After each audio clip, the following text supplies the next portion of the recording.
बिस्मिल्लाहिर्रहमानिर्रहीम। अस्सलामु अलैकुम वरहमतुल्लाहि वबरकातुहू। आबिद राजी चैनल की तरफ से आज मैं अपने दोस्तों को रसूलुल्लाह सल्लल्लाहु अलैहि वआलिहि वसल्लम का एक बहुत ही प्यारा फरमान सुनाऊंगा। रसूलुल्लाह सल्लल्लाहु अलैहि वआलिहि वसल्लम ने इरशाद फरमाया, दो किस्म के लोग जहन्नमी हैं जिन्हें मैंने नहीं देखा।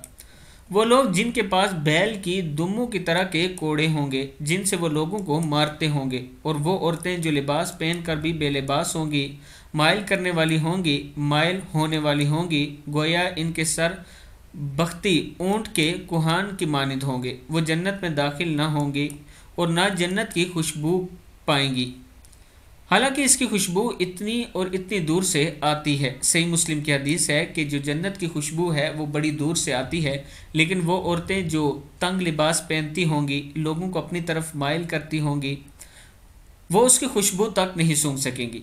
तो औरतों से बिलखुसूस मैं गुजारिश करूँगा कि आपने इस बुराई से बचना है। अस्सलामु अलैकुम वरहमतुल्लाहि वबरकातुहू।